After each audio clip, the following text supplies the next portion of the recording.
Hey guys, it's a great week for the Schmoedown. I'm not Kristen or Matt; they couldn't be here, so I'm doing this myself. And so we're going to be talking about Keaton versus Rosie in the final in the Geekdom Round 1 match.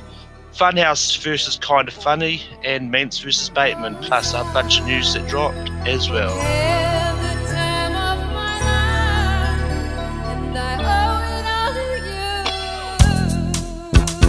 Welcome to the Reactors Summit. I'm Kristen and Matt are both unable to make it, so I'm here and I can't do this all on my own because it'll be rather boring. So I've got two recurring guests here with me. First up, I'm going to we've got JTH here. Jeremy, how are you going? I'm doing pretty good, and give yourself a little bit more credit. You can do a great job by yourself. I appreciate that. We've also got the other recurring guest here, Peter. Peter, how are you going? I am going great, Malcolm. Thanks for having me on, and feels good to be have the title of a reoccurring guest now here, third week in a row on the summit. So yeah, it's going great. It was another great week of the Schmoedown, and I'm excited to discuss it. Yeah, so the first match we're going to go into is the Keaton versus Rosie match, and we'll talk about all the post-credit scenes in one bundle because they're all related anyway. So I mean, it's save time on that. So the match, it was pretty good. After going into round 2, they were both tied at 7 each. In round 2, Rosie hit Star Wars, and completely bombs out on it, and even though it's supposed to be her strength. Keaton gets DCU, decides to spin away, gets opponent's choice, and ends up DCEU, and she gets her way through it, and after round 2, Keaton is in the lead, 13 points to 10. And in round 3, Rosie fails to hit any of her round 3 questions, and Keaton wins by TKO. Jeremy, what did you think of the match? I mean, you kind of hit all the basics. I thought the match was actually really good after round 1. It was pretty high scoring. Wheels obviously started to get a little rickety when they got some categories they weren't too fond of.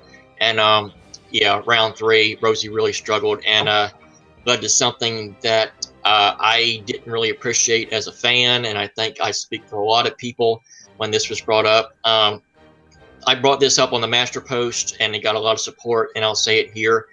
I wish they would do away with this match was rigged, this game was rigged, it was fixed promo. I can't stand this stuff. I can't stand when they do stuff like this. For me personally, it does nothing to add to the game whatsoever. In fact, it hurts the game. It hurts the integrity of the league. I wish somebody would address that, behind closed doors. When I brought it up, Chris Stolitsky, the question writer of Schmoedown himself, supported my comment. So when the people that are running the Schmoedown think that, I think that needs to be addressed, and hopefully it is. And I feel bad for Rosie too, because being a debuting player, when you say something like that, it doesn't really make yourself look good either. So hopefully she'll learn from that. Hopefully she can get better in the categories that she thinks are strengths. As far as Keaton goes, Keaton did pretty well. Barring the circumstances, would have been nice to see what she could have done in round 3. So it's going to be interesting to see who she ends up playing. I don't think they confirmed who she is going to play. Once they do confirm it, it'll be interesting to see how she fares. Yeah, and I mean, I'm with you on the whole rigged thing. It does get a little bit tiring at times, but I mean, it's one of those ones that, because of that, I can possibly see her maybe becoming a team of Kalinowski, both complaining about it being rigged. But Peter, how did you feel about this match? I enjoyed this match. It got a little less enjoyable in round 2 with just Knight doing kind of subpar in a supposed strength. I was really hoping that she would do well and have a good rookie, debut performance. But yeah, I thought that it might have been just kind of the nerves getting at her with not going to multiple choice. Maybe she didn't realize that she could do that. I mean, the questions didn't seem terribly hard as Star Wars questions go. I mean, you could all those guess and you could have possibly got it, but it just wasn't that strong. I thought Keaton had a really strong performance, especially in round 2 with the opponent's choice that she got. She navigated that really well for probably a mid category for her. And then kind of talking about what JTH said about just this game is rigged, this whole league is rigged. I think for certain players who have a sort of like a reason for saying that, like an actual like a call didn't go their way and it wasn't that good, that I think that's actually like for them that works. But for a debut performer to say that with no real controversy in the match, it doesn't work. That doesn't work, but for some people it does work. Yeah, I agree. It's like I really enjoyed this match. Like Rosie bombing out on Star Wars, kind of broke me because Peter, yes, as you said, Peter, they weren't hard questions at all, and I mean, I was surprised that neither Keaton nor Rosie got that first one, despite Keaton wearing an R2-D2 dress. So I mean, but in saying that, even Keaton laughed it off and couldn't believe it herself when she heard the answer as well. So I mean, it's one of those things like when you got the lights on you can overthink some things. And I mean, it's another in a Geekdom round 1 match ending by TKO. I mean, it's become like it's a trend as of late. Become like the sun rising and setting. Pretty much. But yeah, and we get to the post-match interviews, and Keaton, they're pretty standard interviews with the exception of Rosie's being the usual rig. But in Rosie's interview, we get one of the first Patreons that was on the audition tier crashed the interview and challenged Rosie to a standard Schmoedown match. And I mean, for a first time possibly being behind the camera, I don't know much about Matt at all. But his promo skills seem to be pretty much on point. Peter, what did you think about Matt's promo skills in the interview? I thought that for somebody who nobody knows, like nobody would know of, had a lot of confidence, kind of had that respect too also, and I really like that, coming from a position of a fan to a competitor, that's a big leap. I think this will be a very interesting match, especially if Matt can show that he has legitimate skills, and then that will really open the door for a lot more of competitors who are originally fans of the Schmoedown to come in and play in the league. I think that's a really good thing. And Jeremy, what did you think about Matt's promo skills? The promos were really good. In defense, though, I might have actually even been confident going against Rosie after seeing how she played. So I'll not leave that for here or there. But he definitely looked like he had some. He definitely looked like he'd seen some wrestling in his day, because he definitely looked like he had a pinpoint promo that he wanted to hit. And it's going to be interesting to see Rosie again. It's going to be interesting to see how she'll fare in a second encounter, especially with someone that isn't unknown. She kind of had a little bit of an advantage with Keaton, seeing that she had seen Keaton play in that 5-way. Playing against a complete unknown might be completely different. So it'll be interesting to see. You might actually say that the debuting player might actually have the advantage, seeing that they've seen their opponent actually compete before. Yeah. Yeah.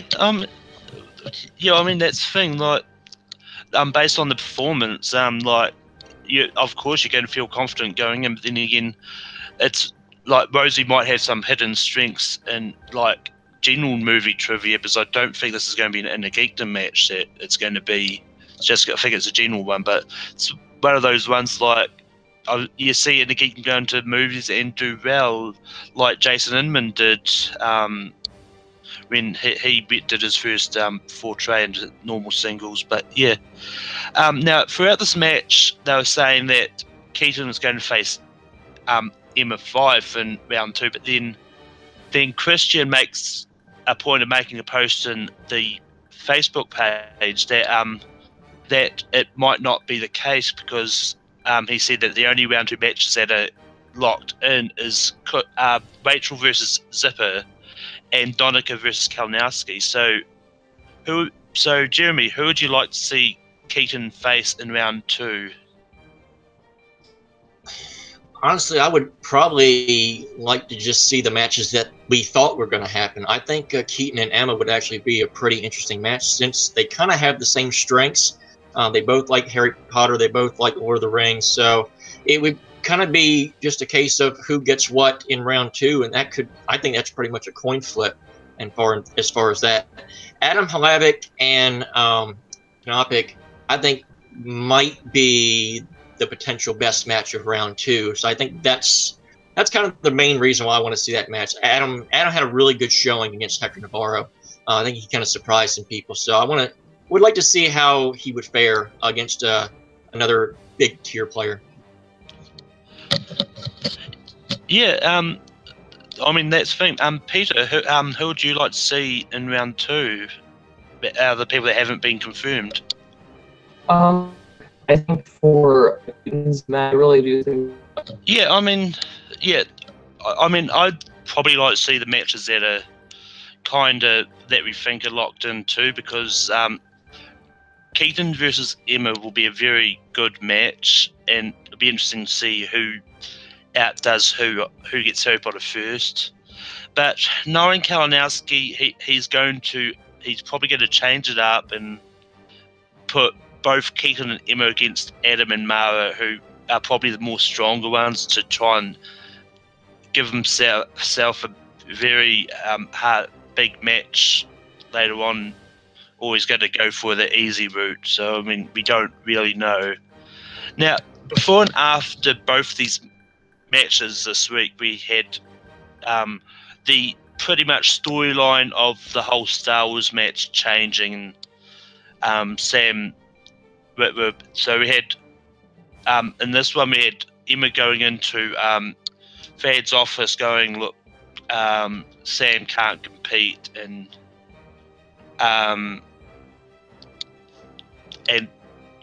is there anything we can do about it? And like Fad, and then like after Fad then goes, yeah, sure. I mean, we can move. Steph Damon can move the match, and then Emma leaves, and then who should be just randomly hiding behind the door doing nothing but Kalinowski, and I'm pretty much convinced Kalinowski's just in Fad's head at this point. And Fad tells Kalinowski tells Fad that either Sam competes or he's stripped of the title, and then he goes to tell Emma. But yeah, Peter, what did you think of the post-credit scenes? For Sarah, already knew. Jeremy, what did you think of the post-credit scenes? Well, I made my case on during my reaction about I'm not a fan of what Mike is doing, calling the shots in all the leagues.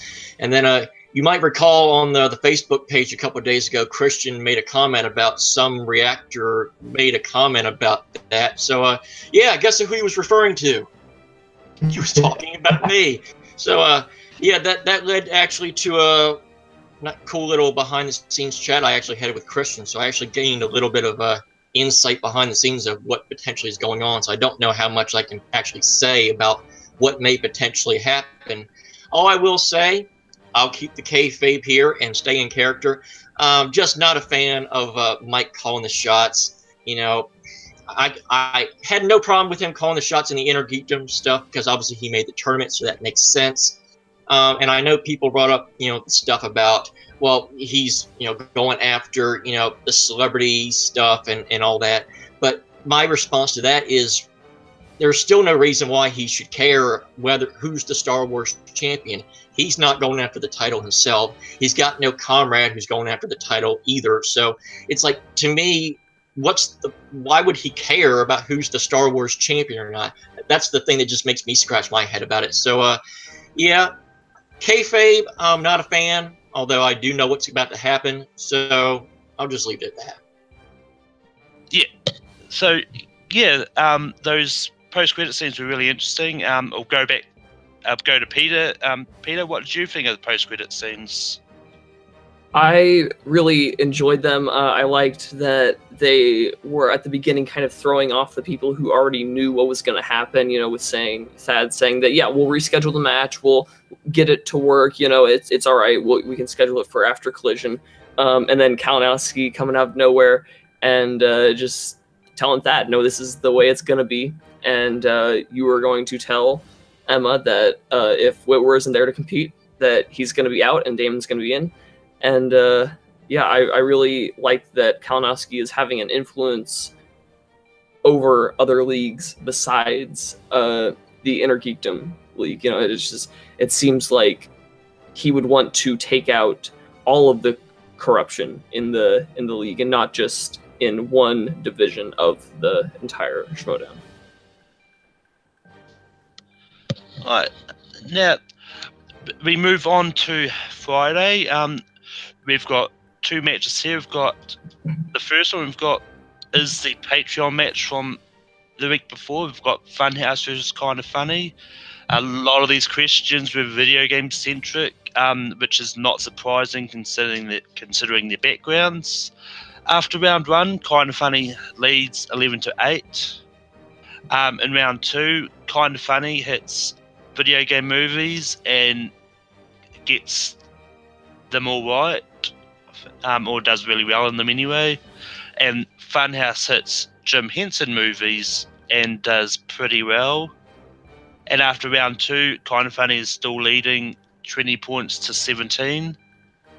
In round three, Funhouse hits their 2-pointer but misses their 3 and 5, and Kinda Funny gets their first gets a victory and by TKO. Peter, what did you think of Funhouse versus Kinda Funny? I really enjoyed this match. It was really fun. You know, we had one competitor that we had already seen in Nick Scarpino, and we had this other guy who has a belt.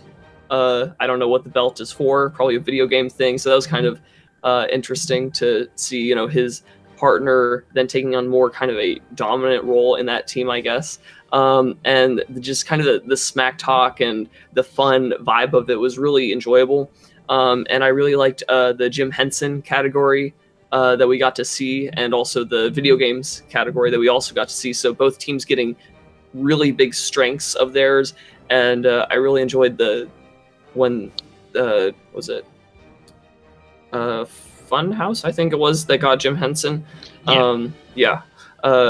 I really enjoyed just seeing them mow through those questions until they got to Labyrinth, and it being the fatal flaw of their team's strength in that. So yeah, it was a really enjoyable match. Yeah, I know that a certain Linus Babcock was really happy that Jim Henson was a slice on the wheel as well, and that was his reason for wanting to be on the reaction on Friday. But Jeremy, what do you think about Funhouse versus Kinda Funny? I pretty much echo everything that Peter said, except for the part where he was talking about Kinda Funny and then said Kinda Interesting. He dropped the ball of just saying Kinda Funny about Kinda Funny. So I was just waiting for it. I was like, oh no, come on, that was a softball. And you looked on it. It was just. But this was the epitome of how much fun a match can be when both teams get categories that they're really, really good at. Along with me, I had a lot of fun reacting to the match because a lot of these questions I actually knew and I could actually answer them, which made it a lot more fun for me. Jim Henson, I pretty much echo everything that you said. All the Muppet questions I was really good at, just like they were. Libreth showed up. I had no clue about any of those questions. Everybody played really, really well. Would have liked to have seen Kind of Funny have to answer some questions in round 3, but be that as it may, Nick Scarpino is finally in the win column. It took 2.5 years, something like that. So congratulations, Nick. It took someone else to help you. Yeah, I mean, this match made me realise that that Collider Studios is a real fun house to compete in. There it is. But yeah, I mean, this was a fun match. And I know there's a lot of complaints on the master post for this about all the first round questions about video games mostly. Is like, I mean, their strength was video game movies, so I mean, it makes a little bit of sense for that to happen because, and I mean, it's a Patreon match. Like, they can put like a lot of interesting matches in the Patreon that may be entertaining. And I mean, I didn't expect a match of like this, that's this high scoring one, to be a Patreon match myself. And we'll get to that with the other Patreon match that's been announced. We're not be talking about the news, but yeah, I mean, it's a fun match. And after this, I'd actually like to see and pray that I don't lose my hearing from this, but I'd like to see Kind of Funny versus the Wildberries. That could be a really great match, a really loud match as well. Anybody versus the Wildberries. It's a dream match. Yeah, I mean, but say that the way the Kind of Funny is, it's going to be a really loud match as well. As kind of where I was going with that. But yeah, and then we get into another match which was kind of not as loud as what I was hoping it was going to be. Scott Mance versus Ben Bateman. This match was an interesting match. At the start, you got Ben Bateman making a challenge to Scott Mance that if he wins, Mance loses his face on movie release dates. And then Fad coming out for contract just conveniently all ready to go, and Scott signing it without reading it, which is always people's mistake. But after round 1, both Mance and Bateman were tied at 7. In round 2, Mance spins movie release dates and only misses out on one question in that, and then Ben spins Oscars, and after round 2 they're still tied at 13 apiece. Then in round 3 they were pretty much going blow for blow, and then Ben hits his 5-pointer and forces Mance to have to hit his, but Mance misses, and Ben wins 20 points to 18, and is going on to play John Roker.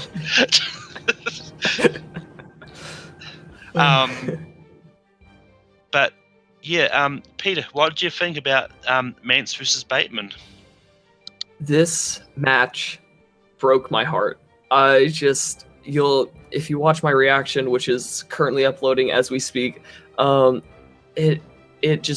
I was devastated by the result of this match, because one, you got Scott Mance, one of my favorite competitors in this league, was my favorite movie fighter, still is, and he's one of the reasons that I immediately attached to the Schmoedown when I found it, was because of his magnetic personality and just the over-the-topness of his performances.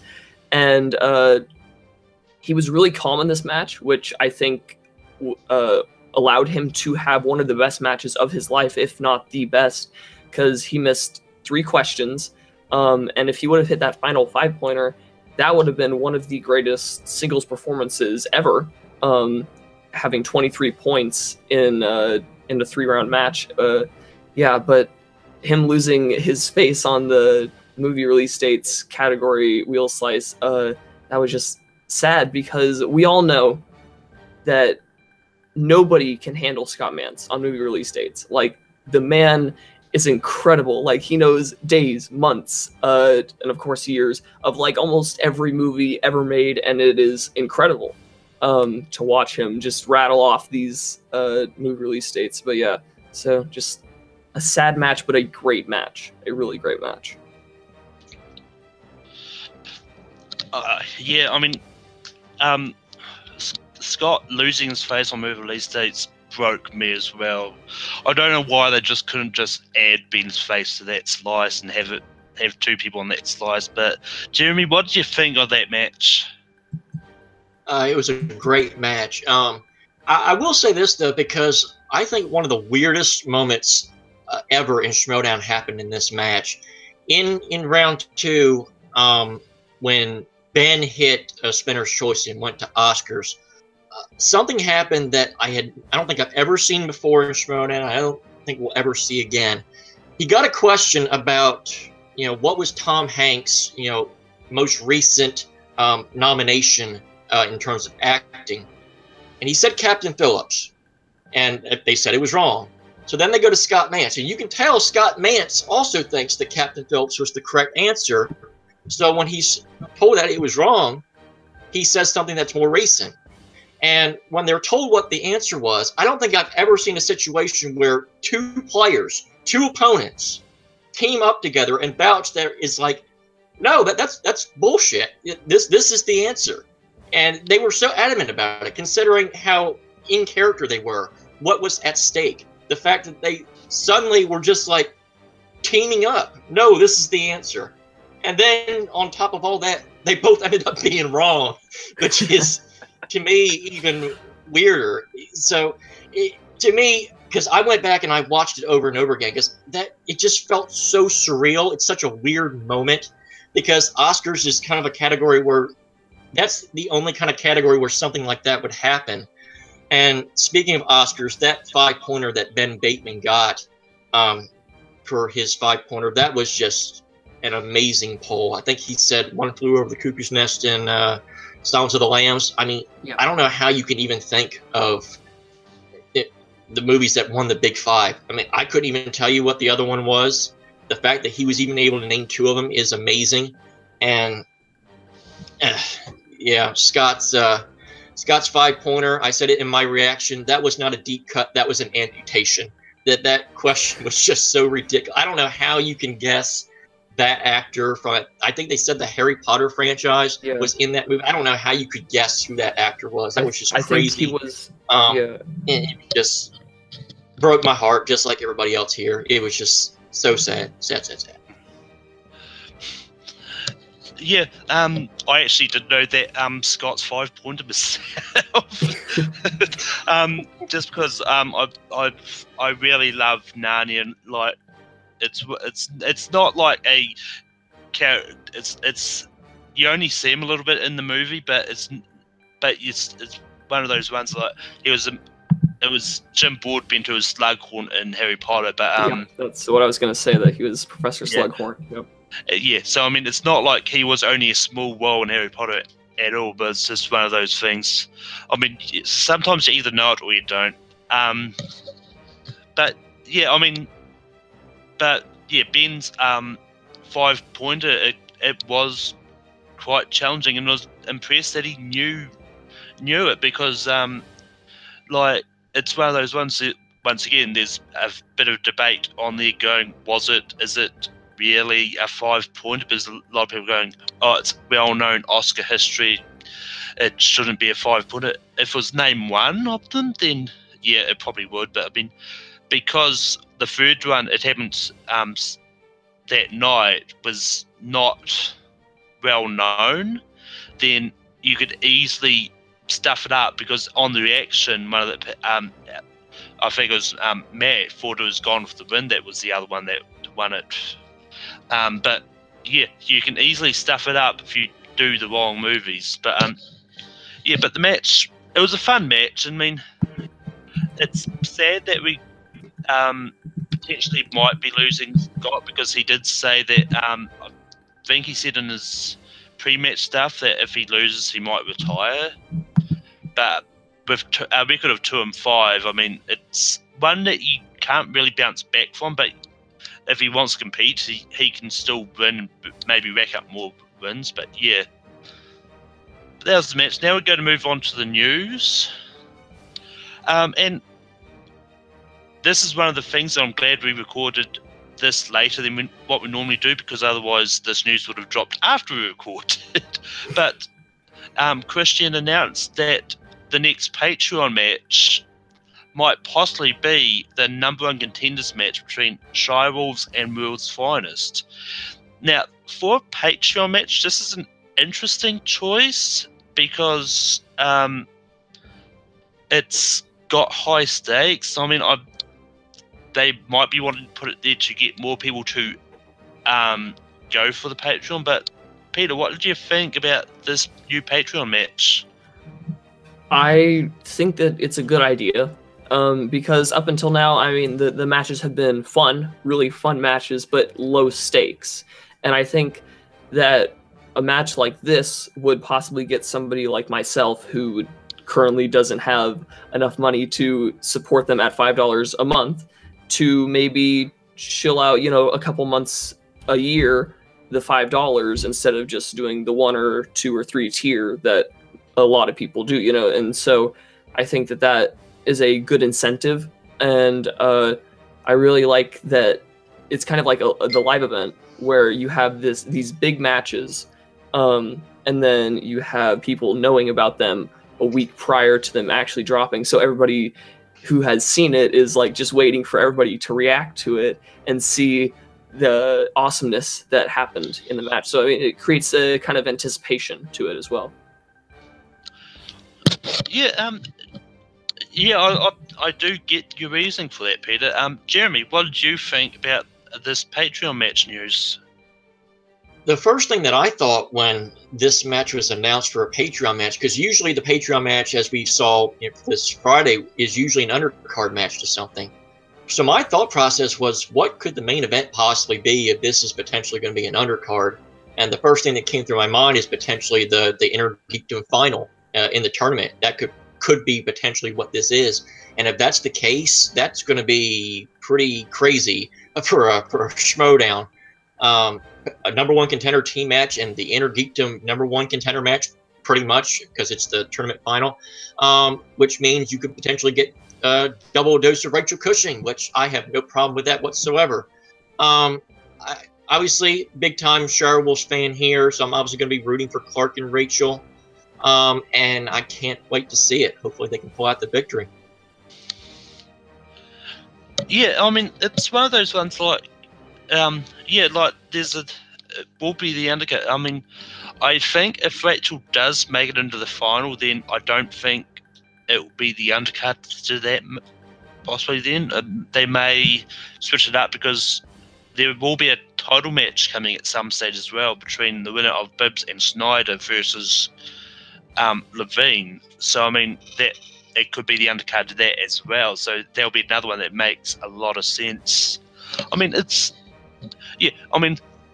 a but the reason it's one of those ones that might be happening, because in that same post, we had Mr. Kalinowski again just go, "Is it?" and question mark. So there may be a post-credit scene that, yeah, I mean, Kalinowski may try and change it. Who knows? I don't care. And it, another news that Peter said is apparently Roker didn't ask me anything recently, and he dropped a little bit of a nugget that he wants to join the Star Wars division in 6 months. So I mean, Peter, what do you think about Roker joining the Star Wars division? I think that this is a great idea to just create some great, I don't know, drama, or maybe even a redemption path for Roka, because I mean, the most famous moment I think ever in the entire Schmoedown is Bespin. Like, it is what created the outlaw character, which made one of the greatest kind of drives for a title ever. You know, his fight for that title shot against Merle, and I mean, it just there's a relationship there that would fit the match really well. And then also, we haven't really seen established competitors in the Schmoedown transition into the Star Wars League yet. It's all been new faces in the league, except for Sam Witwer, and then John Campia and some others in the original one. But yeah, it's just, I think it's really great to drive the anticipation for those matches as well, because I am already anticipating that match, because, you know, I want to see Rocha show that he is great in Star Wars trivia.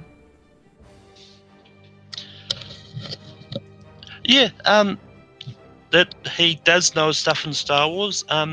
Jeremy, what do you think about Rocha joining Star Wars division? I mean, it's great hype, but in the words of Lucius Fox in the Dark Knight trilogy, good luck, because many people probably don't remember Bespin's not the only Star Wars question he has missed in a match. As a matter of fact, if you go all the way back to last year, the 4th of July match between Top 10 and the Patriots, he missed another Star Wars question in that match, who was in Empire Strikes Back, who was the first character to light a lightsaber in that, and he guessed wrong on that. So, to me, he may be an avid follower of those Star Wars questions, but if he's getting the generic questions wrong, when the deep cut questions start, is he going to be able to hang with the big guns? See, this is where I'm a little worried. Yes, he's going to get, you know, the big name notoriety. He's going to get the big hype. He's kind of like, you know, movie trivia Schmoedown's version of Conor McGregor. So wherever he goes, fans are going to follow. But he's going to have to step his game up, because the questions in the Star Wars division pale in comparison to any Star Wars question he's going to get in, you know, just the regular Schmoedown division. So I'm looking forward to it. I'm interested to see how he's going to fare, and but it's all going to come down to how prepared that he is. Yeah, and I mean, it's one of those ones like I love Rocha. I know he does know Star Wars, but I mean, like, as you can see from a lot of people getting tripped up how deep these questions are getting. So I mean, so this is one that could go. I mean, plans may change and he may not end up joining in the end, but we'll just have to wait and see.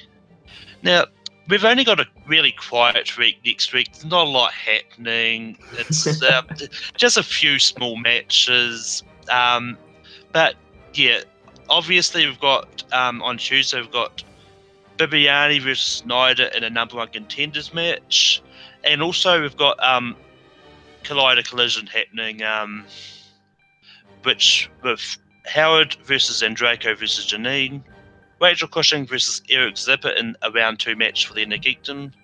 We've got Alex Damon versus Bruce Green. We've got Patriots versus Above the Line in an Ironman match for the team titles, and we've got the GOAT Dan Merle versus the guy who tried claiming he beat him, but yeah. Jeremy, I'll go to you. What are your predictions for this week in Schmoedown? Let's see if I can remember everything. Bibiani, Growl, Rachel, Crush. Let's see. Again, already said Rachel. Damn it, getting lost. Alex Damon. Don't know catchphrase for you yet. Blast. I guess I'll Star Wars reference. Let's see. I'll go in Draco because I'm a admin on his fan page. And let's see, what else? Dan, obviously I ran off and grabbed his shirt off my altar, so we'll obviously take him. And obviously got to go with Above the Line. Got to see the Patriots lose 2 in a row, something that would have been unheard of a year ago. Woo-hoo. So did I cover everything? I think I covered everything. Yep. Yeah. Yes. Peter, what do you have predicted for this week? I think we have the same predictions, JTH and myself. Andraco, Cushing, Damon, Above the Line, Dan, and then Bibiani in the #1 contenders match. But yeah, I think these are all the popular opinions, I think, but one that could go really either way is Matt Damon versus Bruce Green. Because Matt Damon? Yeah, Matt Damon.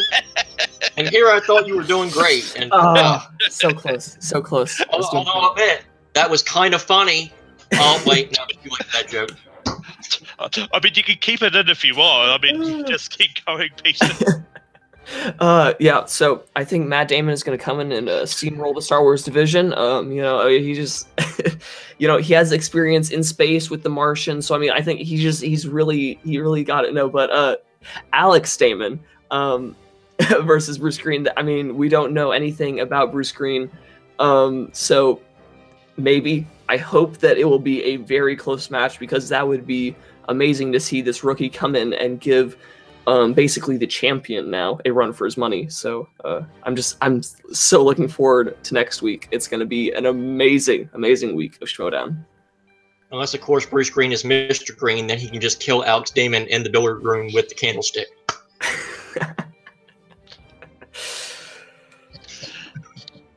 Yeah, I mean, like Bibiani and Snyder is probably going to be a really good match.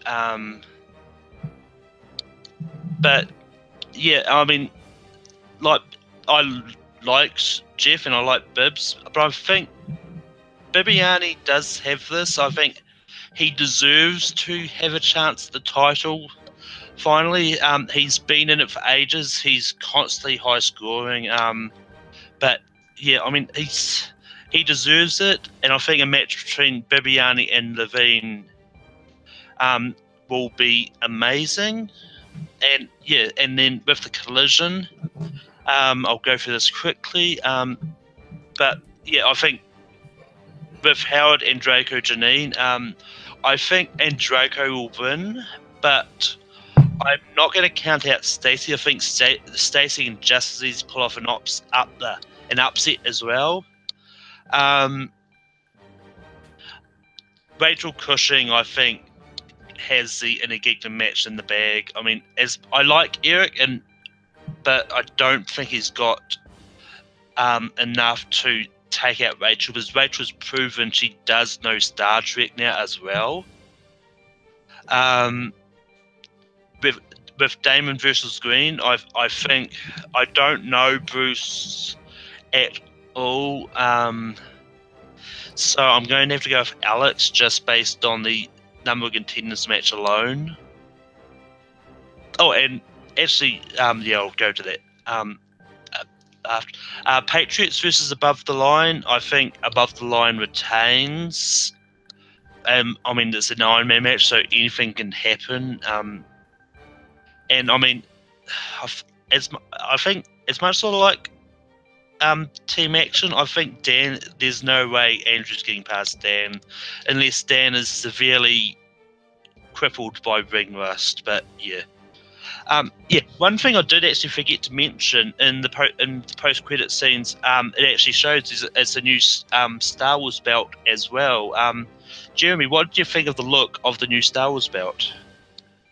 I thought I was being pumped the first time I saw it. I mean, but in terms of a design, it looked decent. Obviously, it doesn't look like the old WWE tag title anymore. So they upped the quality, which is great. Nice to see that the Patreon funds are going to good use. Obviously, they talked about potentially getting a new Inner Geekdom title as well. So if that can potentially lead to that as well, I'm all for it. So yeah, I'll give it a thumbs up.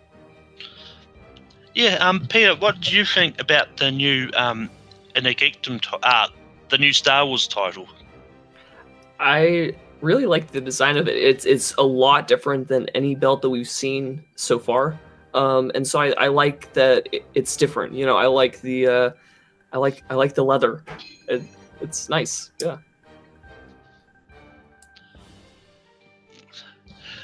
Yeah, I mean, I really like the design. I'm glad it doesn't look like someone just grabbed a title and just pasted a whole bunch of Star Wars memorabilia on there now, and that is just sleek. And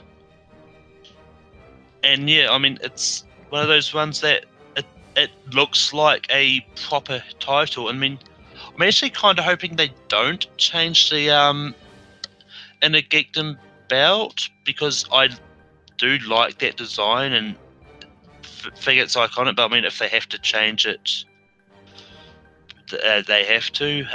But yeah. Anyway, we've come to the end of the show now. Jeremy, where can people find you online? You can find me on Twitter at WWEJTH1. You can find my own personal movie trivia Schmoedown reactions on my YouTube page at JTH Reacts. And you can apparently see Christian Harloff plugging me anonymously with a bunch of random Schmoedown posts. So, yeah, I'll see you in all those places. Peter, where can people find you online? You can find me on my Twitter at PeteTweets32, and on YouTube I do Schmoedown reaction highlights, so it's not all of my reaction, it's just the good parts of it, at Kansas Viking Reactions. I also do Schmoedown entrance compilations, where I take entrances from like Free For All or the Ultimate Schmoedowns, and I put them into a nice little compilation so you can view them all at once. I've done the 2014, 2015 Ultimate Schmoedowns, and I did one for Dan recently, and so I just, yeah, a lot of good Schmoedown stuff.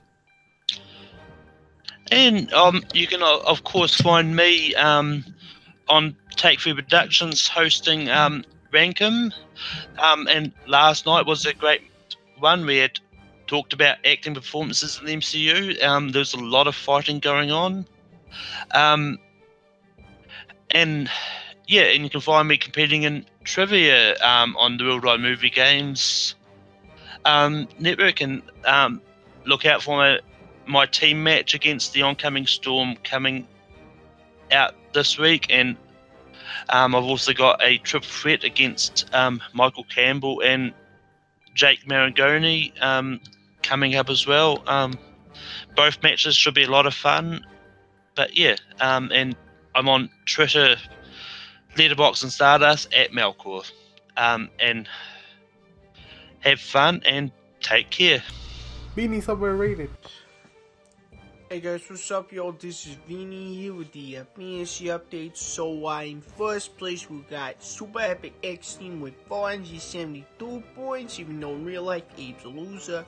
In second place, we got Martin J and Small Boys climbing up with 378 points. In third place, we got Team Gorgie. In real life, it's called Team Dog with 359 points. In fourth place, the Penguins with 285 points. In fifth place, we got Tiny Garrett's with 234 points. Then we got Matt the Loser, the Yodi Alliance, sixth place with only 229 points. Finally, we got That Movie Geek, only 184 points. Man, should I even mention him anymore in the fantasy update? You guys let me know. But that's it for your fantasy update. No one's doing trades, of course. We got the collision coming up, and that's going to be a pretty big update. So, this has been Vinny for your fantasy update. Now get out of here. But follow me on Twitter at VinnyStallone76.